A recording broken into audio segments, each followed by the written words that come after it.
Okay. All right, got it. I think we're good with recording. Okay. Good morning, everyone. It's early morning talk for today. It's supposed to be short because we have at 10 we have assignments lecture thingy. So my talk today about the exact diagonalization for quantum models. So let me start directly from the from quantum models. So it's usually described with like the interacting electron problem described with Hamiltonian that have two parts. One is the interacting part, for example, it's a Hubbard U, or in case of the Anderson impurity model, it's this multi-orbital like four-dimensional tensor. And H hope, which is a hopping term, it's a kinetic term that either like hopping for the Hubbard model, or it's this hybridization part of the Anderson impurity Hamiltonian.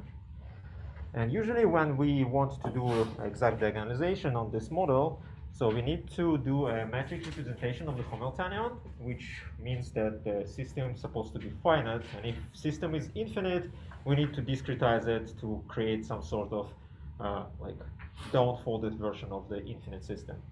And for the exact diagonalization, we use second quantization basis, which means that we have exponential growth of the Hilbert space, and we need to deal with that by some different approaches. And usually, if we want to do full diagonalization, like using QR or something like that, we have no luck because we can only do it for like very small systems, like 4 or 5 orbital systems, and then the dimension of the Hilbert space became too large, and full diagonalization will take too much time to do. But fortunately, for the problems we are interested in, we can limit ourselves to fewest, lowest eigenvalues and do iterative methods, for example, power method if we want to have only the ground state, or if we're interested in some like small range of like lowest eigenvalues, we can do Land search or Arnoldi methods. And in many cases, it's enough to do so. But because we have exponential growth of the system, we need somehow to deal with that anyway, because still our matrices are too large, and we need to have some efficient way to work with them. And first thing that we can do is that we can use symmetries.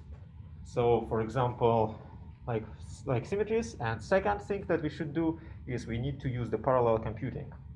For symmetries, we can reduce the system size. For example, we can use conservation laws, for example, the number of particles, which will still have exponential growth, but the slope of the exponential growth will be much smaller, and it will allow us to go to much larger systems. And for the parallel computing, we can use distributed memory storage, we can use parallel linear algebra methods, and we'll hope that we can efficiently solve this system for some relatively large representation of our infinite system. And for the symmetries, first let's see how the Hamiltonian is filled. So that each element of the Hamiltonian basically, where is my mouse? Oh, here, yeah. Each element of the Hamiltonian can be computed as this like matrix product, and the action of annihilation operators requires us to compute like very nasty part, which is this fermionic sign, and it's usually determined as the number of populated electrons up to this certain site, which makes it very difficult to compute metrics on fly, which means that we still need to store it, otherwise it will be too slow to compute on every iteration compute. This sign will be too slow, and for that we can use the conservation laws. If you want to store a matrix but we don't want to store the whole matrix and only part of it, we apply conservation law, for example the spin conservation, which allow us to express the Hamiltonian as as the Kronecker product of Hamiltonian for the spin up, Hamiltonian for the spin down, which split it into these parts. It applies for the non-interacting term. And the interacting term for the Hubbard case is just diagonal, so we just store diagonal, which is relatively cheap. And if it's multi-orbital interaction, this interaction is still very sparse and it will not take a lot of memory to store. And basically that allows us to significantly reduce the memory storage. And for the other part of the conservation law, so if we use spin conservation, we can split the whole Hamiltonian also into the blocks that conserves the spin. So basically, each of these blocks is the whole matrix is block diagonal, and each of these blocks corresponds to a particular sector which with a fixed number of electrons with spin up and electrons with spin down. And instead of this exponential 2 to the power of 2 of number of orbitals, we have much smaller block, which is basically the product of the largest block is the product of the composition of electrons with spin up for the number of orbitals and electrons for spin down. And as you can see, it's almost 2 orders of magnitude difference. And for there is an example, so we still, of course, have here exponential growth, but you can see that the black line, it's the original full Hamiltonian, which is like this matrix. If we use the block structure, like here, we have the blue line, which gives us about 1 or 2 orders of magnitude. And if we use this decomposition into the Kronecker products of spin up and spin down part of non-interacting Hamiltonian, we have this green line, which allow us to go to like much larger system size to efficiently perform exact diagonalization routine.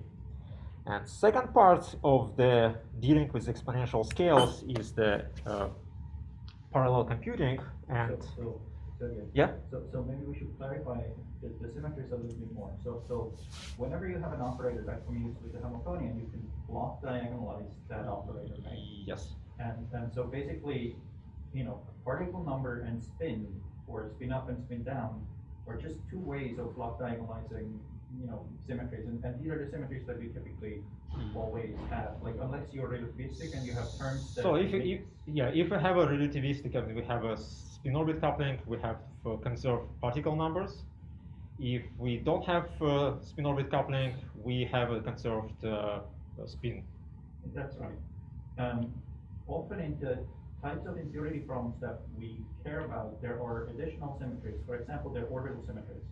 Like, you have a 3 orbital model with 3 degenerate orbitals, or you have, some F shell, like Runche's F shells, right? Or, where you have a bunch of these F orbitals that are additionally degenerate because just of crystal field symmetries. And so in principle, there are additional operators that also commute with the Hamiltonian. And those are operators that we currently don't have implemented in DC code. Right? No, because it's like the way usually people implement this, they, for example, in Trix code, they scan the Hamiltonian and they basically generate the independent, like linearly independent blocks of the system.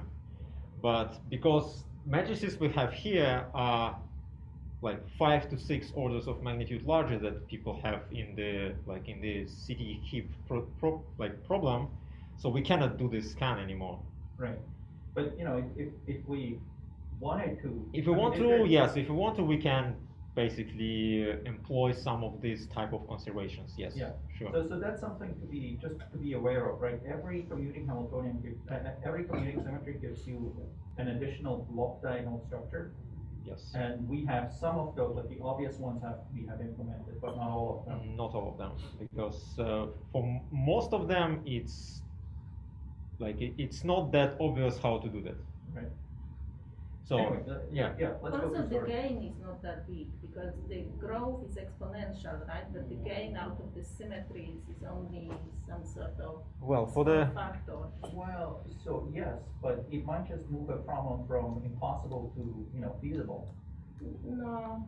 so I think basically here, this is if I use this block structure, so I probably can drop it like somewhere over here. But this is the dimension of the Hilbert space, and then you still have to solve your eigenvalue Yes. problem. Yeah. So that's if you manage to drop this by a factor of 3 or a factor of 5 or whatever it is, right, which really is what the block diagonalization Yes, will give you. exactly. So it's the two part of the of things. So first it's it reduced the system size, but also it reduced the memory that you need to have And to the store other your thing problem. is that once you have these symmetries built in, often you know more about your impurity, right? For example, you know how many electrons you are expecting in your impurity, more or less. Yes. And that gives you an indication that some of these blocks are just not important for physical reasons, and you can toss them out a priori. Yeah. Some of these blocks you don't need to use, yes. But that basically, that's in the code, so you can choose what blocks you want to use, yes. So and then basically when we have symmetries, we still have exponential growth that we still need to deal with. And to deal with that, we basically split the Hamiltonian into 3 parts. We have one part is that it's diagonal. This part is local within distribution of the eigenvector that we have, not the eigenvector, the trial vector that we have for this iterative Krylov procedures. And the last part, we have basically cross terms where we need to have some communications. And first, what we do, we use one-sided RDMA approach in MPI. So we request data, then during that data is transmitted, we compute this part that does not require you any communication.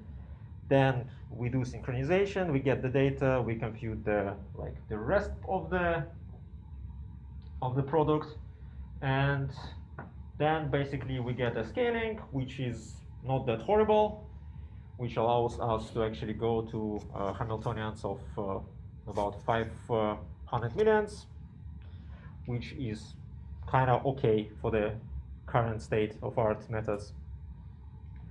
Then in exact diagonalization, the first part is diagonalize the Hamiltonian, but for us it's not sufficient because we still need to look into some observables. For example, we want to have a Green's function, and we can look into the Green's function in the Lemon representation. And here we still have this Hamiltonian in the denominator. And to compute that, what we usually do, we do another Krylov method. So we do the Krylov expansion of the Hamiltonian and do Lancer-based continuous fraction method, which is basically we transform this Hamiltonian into tridiagonal form, and then in this tridiagonal basis, we do this inversion. Sergei, if somebody wants to read up on the Lanczos-based continuous fraction sort of numerical analysis literature, Yeah. what's the best place? I would say the original RPAC paper. RPAC paper. Yeah, I think it's like. That's fair. But that doesn't explain how to do the off-diagonal element. So I think that whether this David Senechal cluster theory is notes on archive that explains. No, but it's not about the this continuous fraction method to compute Green's function. Yes, but it's about in general Lanczos method by itself. So for general Lanczos method, you just go to the RPAC paper. And Domenico, you say David Senechal cluster theories, it explains how Lanczos is used for actually evaluation of Green's function, and what I think is good that it explains how off-diagonal elements are calculated, because you can take these papers about continuous fractions itself, but we usually talk only about diagonal elements. But for the off-diagonal, what is usually done, you basically do some simple trick by adding, and basically you need to have the operator on the left here and operator on the right here to be the same.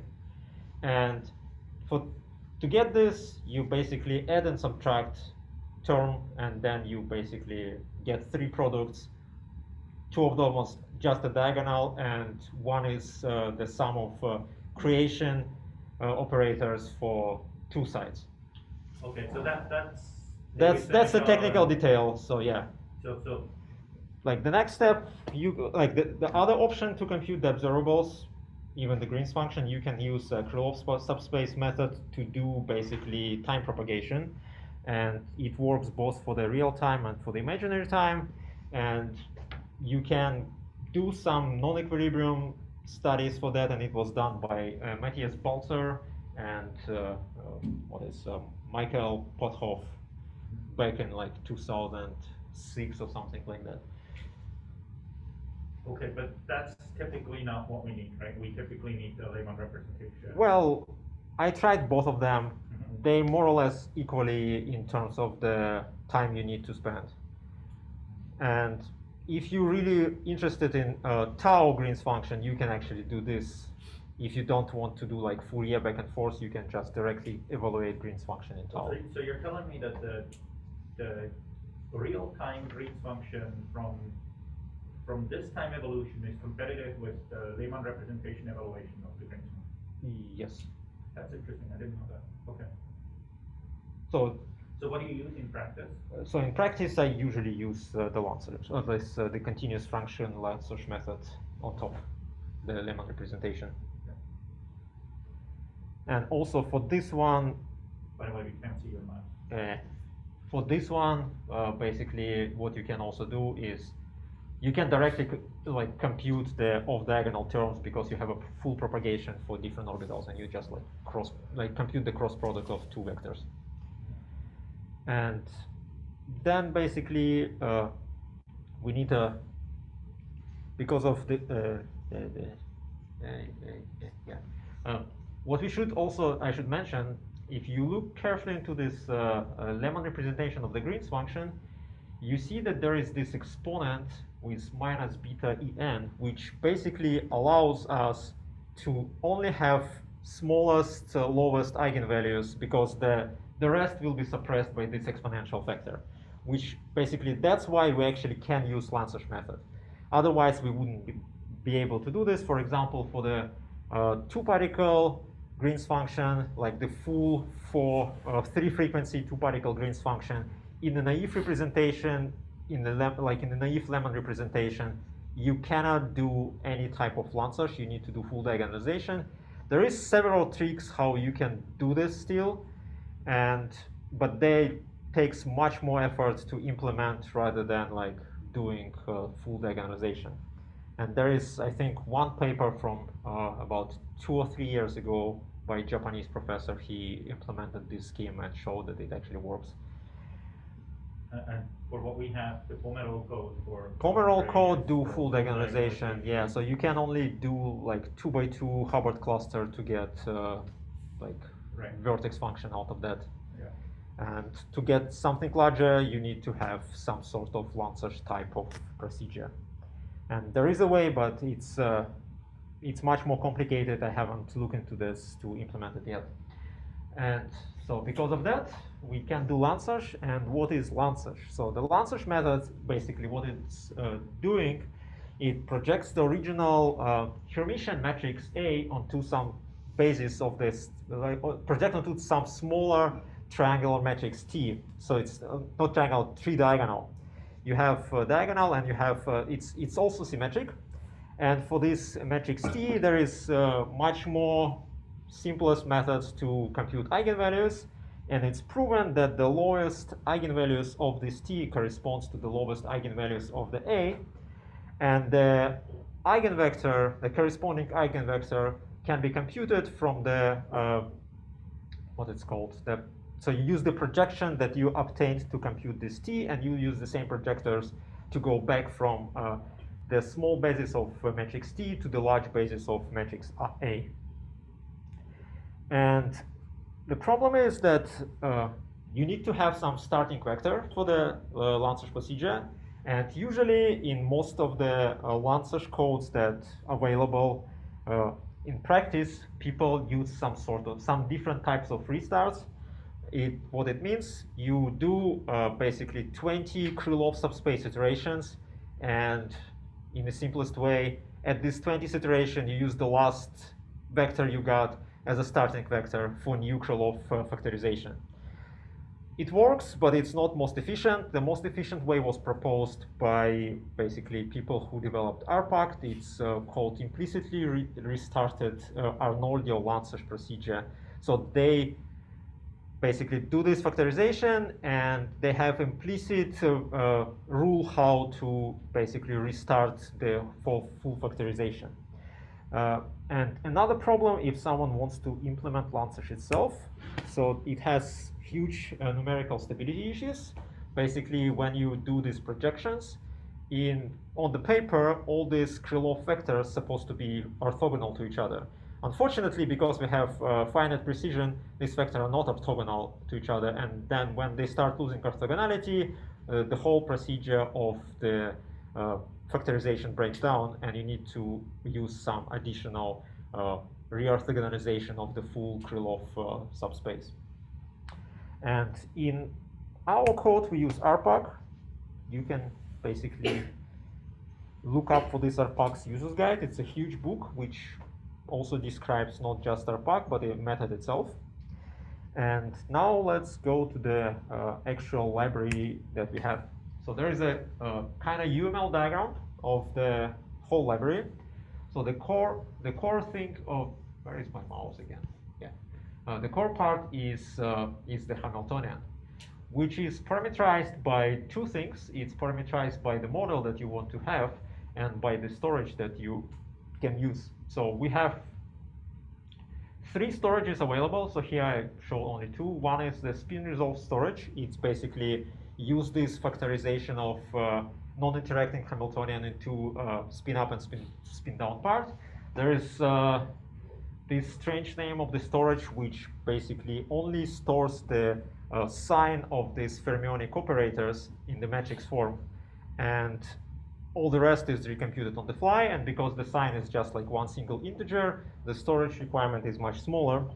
And another storage that we have is basically n-symmetry storage. So it doesn't have spin resolves, like any spin resolution. It only like works with a number of particle conserved. So one can implement its own storage that uses different symmetries. It's supposed to have this interface, and that's the whole requirement. And how it's done internally, nobody cares. The only thing it needs to have, it basically needs to have eigenvalues, eigenvectors, and these 3 procedures to fill the storage, to diagonalize the Hamiltonian that's stored in, and then to perform the matrix vector product, because we need that for the construction of the Krylov subspace. And the model part is right now we have 3 models. Here I show 2. One is the Hubbard model, another is the single impurity Anderson model. We also have one model as an extension for that, which is Anderson-Holstein impurity model, where we have bosons. So basically, this not only works for electrons, we also can deal with bosons. We do some sort of cutoff of the number of bosons we have in the system, and we showed in one of our peer review paper that actually this works, and works comparatively good in to QMC methods. And then we have Lanczos class. This class is used to do Lanczos factorization for the dynamical observables, and it is a abstract class, and it is the full implementation is either in the Green's function or Keylog. The Green's function computes a single particle Green's function, and Keylog computes the local. Actually, not local. It computes the 2-particle Green's function that depends on single frequency, basically. And then we also have symmetries for the models. These symmetries allows us to basically have different sectors. The sector can be whatever. For example, for the SZ symmetry, the sector is particular number of electrons with spin up and electrons with spin down, but it also can be like extended to whatever type of symmetries you have. And then to build the library, I explained it in the very first talk before. There's a brief outlook, so you need to first to build AlpScore, you need to build RPAC, and then you basically build the library from the GitHub. You specify where you have RPAC, where you have AlpScore, and it will build a couple of examples that you can immediately run. But you also can use this library as pure library in your own code, and to use it, basically what you need to include you need to include this header. Then you need to define the required parameters. So we use the AlpScore for the parameters. So you create the Alps parameters object. Then you call static function to define the required parameters. Then you create a Hamiltonian for the chosen model and symmetries. So here we have some of the predefined definition for the Hamiltonian. It's spin resolved, single impurity Anderson model Hamiltonian. So you pass the parameter and MPI communicator, then you do diagonalization. After everything was diagonalized, you can compute the observables. For that, as an example, you create a Green's function class that is parameterized by the Hamiltonian and by the type of the frequency grid you want to have. So for this example, it's the real frequency mesh. You can have Matsubara frequency. You can have, and for the Matsubara frequency, you also specify whether it's fermionic or bosonic. And then you create the object, you call compute, and then you can save it into the HDF5 AlpScore HDF5 archive in the particular group. For the parameters that we have for the model for the system, so there is 4 major parameters. The first one is the total number of orbitals you have in your system. So it's both if you do, for example, Hubbard model, it's the number of sites. If you do Anderson impurity models, it's the total number of both impurity orbitals and the bath orbitals you have. Then you have number of spins. It's usually 2. I haven't tested it for spins equal 1, but it's supposed to work, but I never tested because I in the interacting case, you always have 2 spins. Then you have input file. It's the HD5 input file name. The library itself has a Python script that generates these input files, and then you specify output file name, basically where the results of your simulation will be stored. Then there is a parameter called eigenvalues only. So this tells us basically whether we want to only compute the eigenvalues. For some cases, it's enough because, for example, if we're interested only in the energetics of the Hamiltonian, we want to look into the ground state energy, and we don't want to compute any eigenvectors and don't want to store them. That will allow us to save a little bit of memory. Then another parameter is the sectors. This is basically tells us it's either 1 or 0. If it's 1, it will read the symmetry sectors from the file, from the input file, and then it will run only through all these sectors and will not go through other sectors.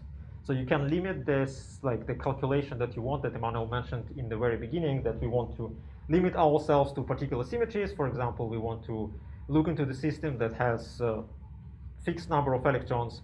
And for that, you use sectors, you specify it to 1, and in the input file, you say that you want to use only these type of sectors. So a typical example for that would, for example, be cerium, right? You have 1 electron in the 4f shell.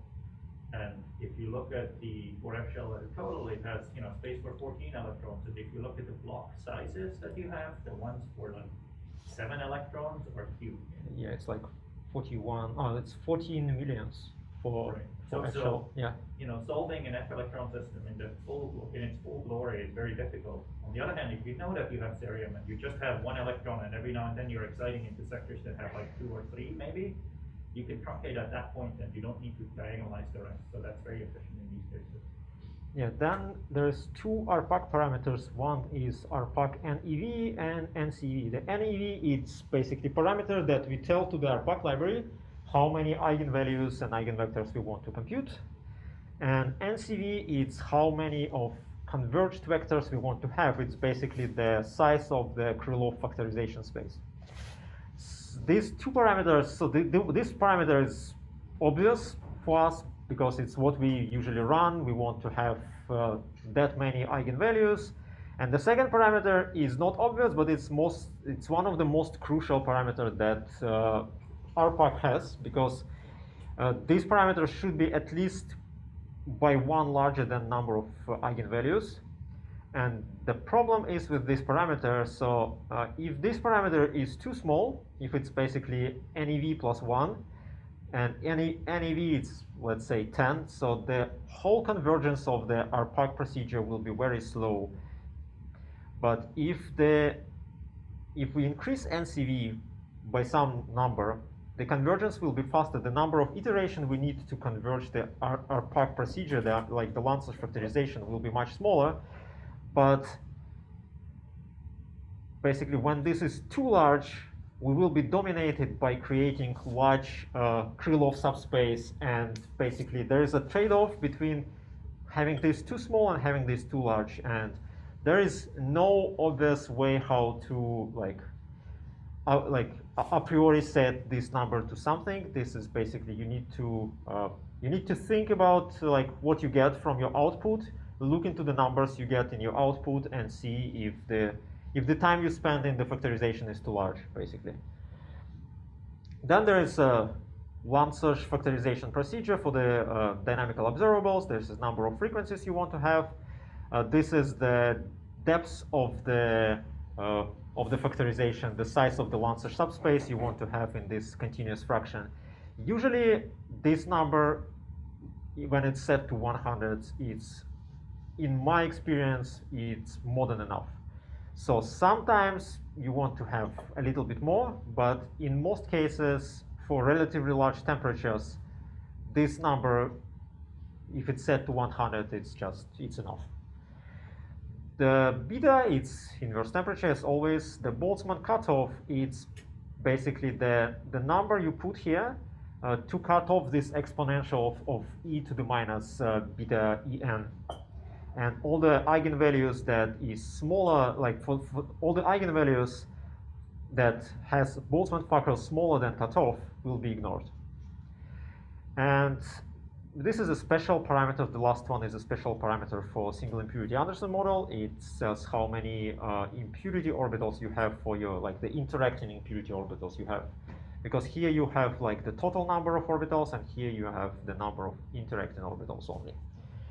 And yeah? Can you comment in practice? So the two tricky parameters are NEV and NCV, right? Yeah. So can you comment in practice, how would you, if you have no idea, so how do you choose them? In the current, if you go here to this code, there is an ED solver for the set code that we have. So in that particular set solver, ED solver, what I do implement it, so I compute the problem twice. So first time what I do is I only diagonalize the Hamiltonian and look for the smallest eigenvalue. And for that case, if you want to look into the smallest eigenvalue and your NEV is 1, the NCV usually when you put it to 7 to 10 is more than enough to get decent convergence speed. Then after the first step is computed, I basically create another Hamiltonian object, and now I compute for basically number of eigenvalues I found from the first step. But then I basically I run through all sectors, and I found, for example, 20 eigenvalues that is within the Boltzmann vector. Then I set the number of eigenvalues that I want to get for the second step to 20, and then in each sector I look for the 20 eigenvalues. And NCV, in this case, I set it to basically, by default, to something like 2 NEV plus 10. That's usually, in my experience, when NEV is somewhere between like 4 and 7, it's usually enough, but sometimes it's not. And if you see that, basically, what you should look into, this spin sector is diagonalized by RPAC, and it prints the output. And you should look into the number of Arnoldi iterations that was done. And if this number is too large, you basically need to go into your parameter and increase the NCV. So what is a numerical value for too large? Let's say 2,000-3,000. Okay. Then you basically need to increase it. Okay. And if you see, after I finish the next slide, I can basically show you the output and what to look into the output. Okay.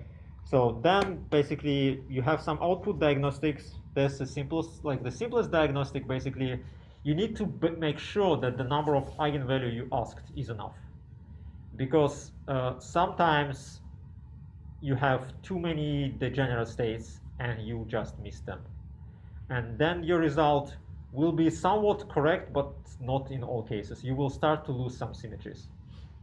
So here, for example, we have basically 3 degenerate states, and then we have the 4th state, which is about 0.1 difference between the lowest eigenvalue. And if the temperature is small, let's say 100 or like 200, this will be ignored because it's the Boltzmann factor of this eigenstate, it's too small. But sometimes it's not the case, and I can show the output. Stop sharing.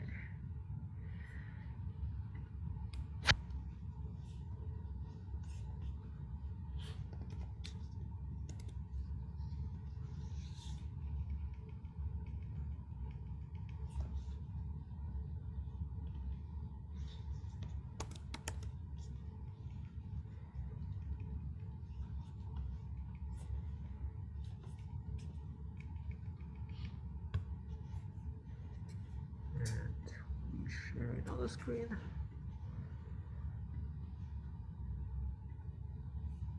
Okay, so there is like the usual output from the. Sergei, are we supposed to see that? Wow. Okay. Yeah, you're supposed to see that. Do you see that? Yeah. Yeah. You see it now. But Okay. it's too small to be read. Matches plus. Is it? Yeah. Okay, very good. Yeah. So basically, this is a simple output. So you have the size of the matrix is 15. You have the number of matrix vector products equal to 23, and you have number of implicit Arnoldi update iteration is 5. So this is like the best case. So you have single eigenvalue and you have 7 NCV, these converged values. So if I will go down to larger matrices, I don't have too much, but for that particular system, everything works just perfectly. So you have like about 15 to 20 iterations. Number of matrix vector products is less than 100. So this will basically converge super fast. So if I look into some nasty examples, I think I do have it somewhere.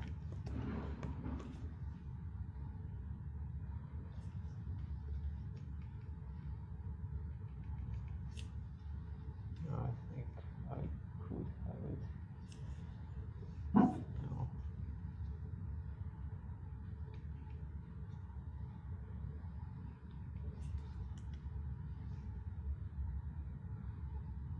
Yeah, I think from Rumshi we should have something.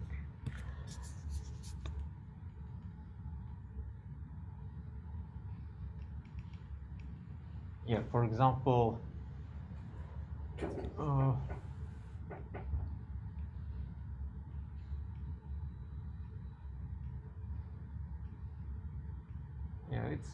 yeah, it's also still fine.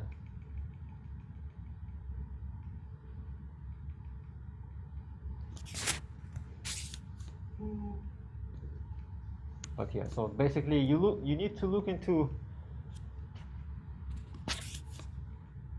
these parts for every, like, just grab it for the, for example, this OP times X, and implicit are all the update iterations.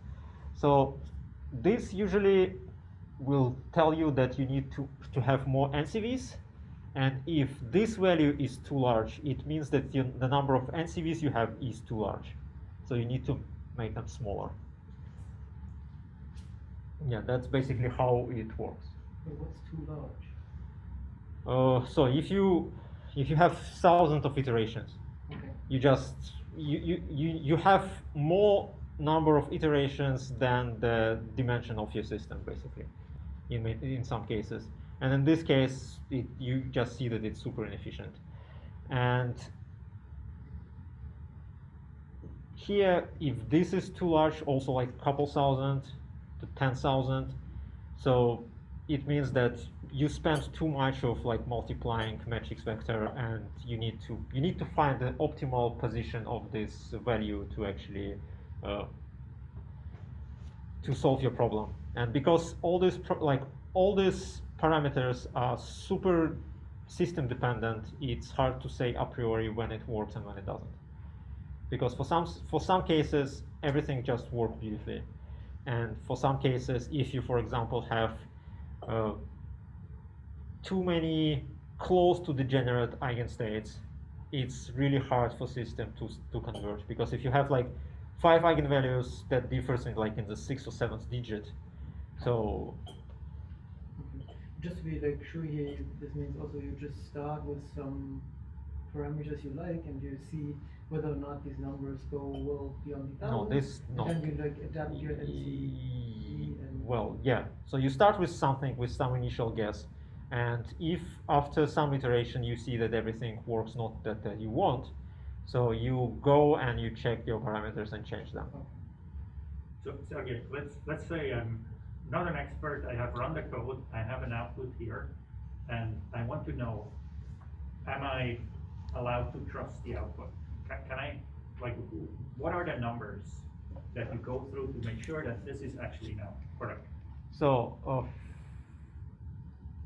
you go here and you look into the list of the eigenvalues, and you look into your basically energy spectra, and you need to see that then the eigenvalues you have here basically, first of all, make sense, because if these values are too large, it means that somewhere before, on the previous step in your like, for example, in your minimization procedure, you have some crazy numbers and you don't want them to be there.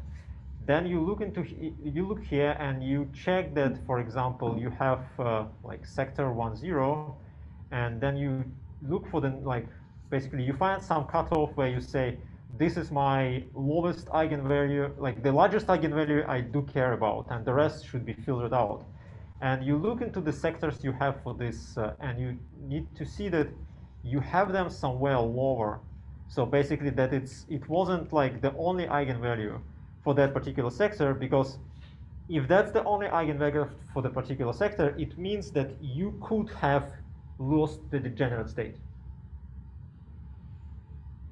Because you can have 2 states at same energy at the same sector, and if you only compute the single one, you basically will have some problem with like future calculation, because you will start losing symmetries in your, for example, in your spectral function. Okay. So you may analyze a little bit the symmetries of the impurity to, for example, figure out that there should be degenerate eigenvalues. But basically, what you're telling me is that to check that this works, I go via the eigenvalues. Usually, yes. I don't go via the Green's function, I go by the eigenvalues. And the Green's function calculation afterwards. Green's function calculation is just works if basically, yeah, if your eigenvalue spectra is correct, Green's function should work correctly, because then it's basically, it goes through the eigenvalues and found, and it checks the Boltzmann factor. If the Boltzmann factor is larger than your cutoff, it will take this eigenvalue and compute it. If it cannot compute something, it will crush, basically. All right, okay. It happened with Rungshi a couple times. We fixed that, but yeah. All right. And you also can see this n long here, so it will print you the number of lengths of iteration you have for the continuous fraction, and you see that. So it do the factorization, and if it finds that basically there is no more like reasonable numbers you have, it will stop do factorization, and you see that in many cases it's just like it's super small. Okay. Now let me briefly ask, how much more do you have? That's it. That's it. Yeah. Okay. I guess in that case, let's thank Sergei for the talk. And we'll wrap up here relatively quickly because Sergei has to run his assignment meeting, right? Well, I'm not the host, but Oh, you're not the host. Okay, thank you. yeah. May I have one quick question? Yeah.